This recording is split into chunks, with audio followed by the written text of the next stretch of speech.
The Praxis 5581 exam is designed to evaluate the United States government as a piece of engineered machinery. This machinery was built to operationalize the Civic philosophical axioms regarding human liberty and state power. The U.S. Civics and Government section of the test requires you to apply the logic of this machine to real-life scenarios. We are going to systematically construct the U.S. government from the ground up, starting with its foundational Enlightenment principles.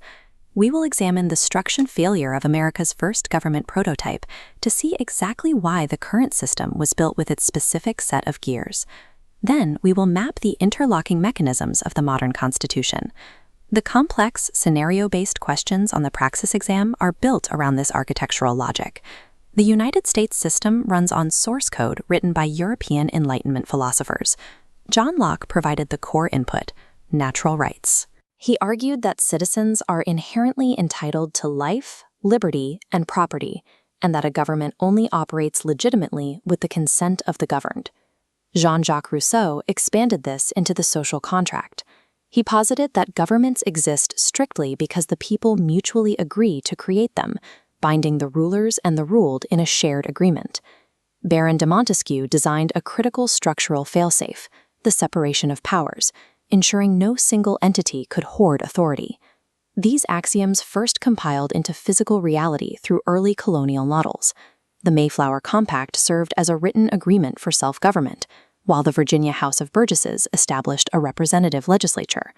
By 1776, the colonists determined that British abuses, specifically taxation without representation and the king ignoring colonial petitions, violated these specific Enlightenment axioms.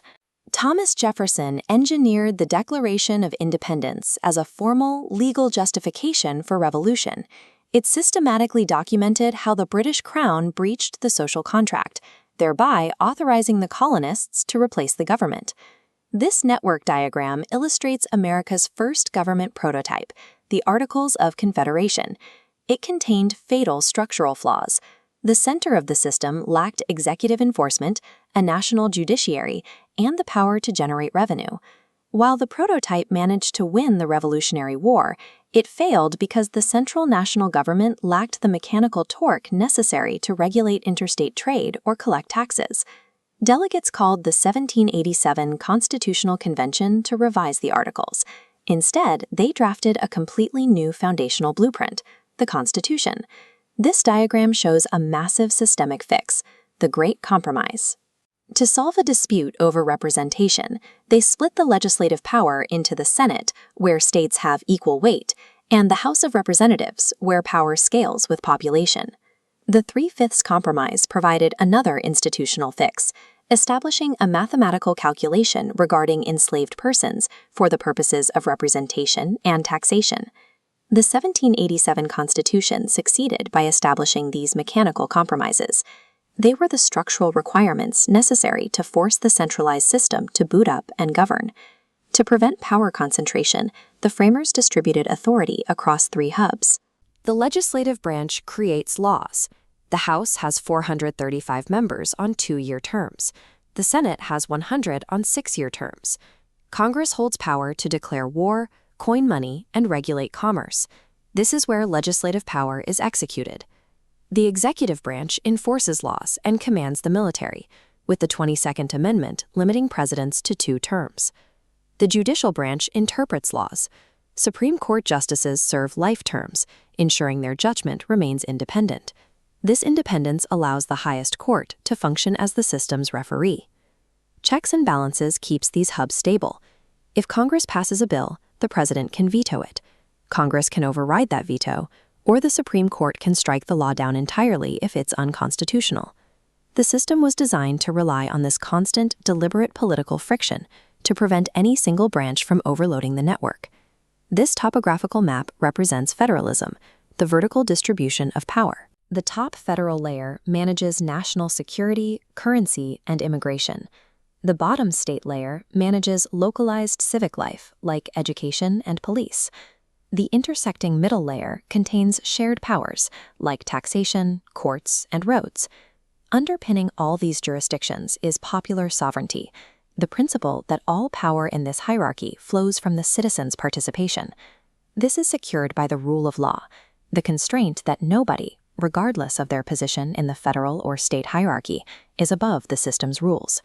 Federalism ensures localized issues are managed by local authorities, while systemic threats are handled by a unified national command.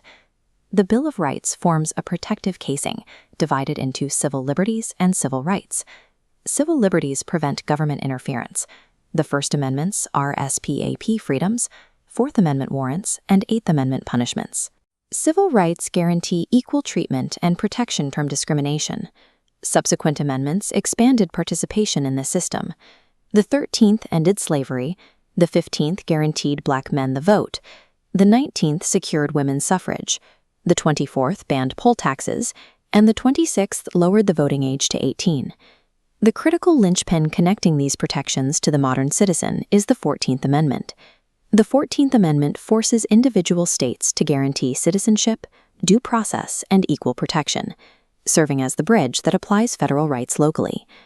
The constitutional amendment process allows for changes to the system's architecture to correct flaws and expand the definition of we the people.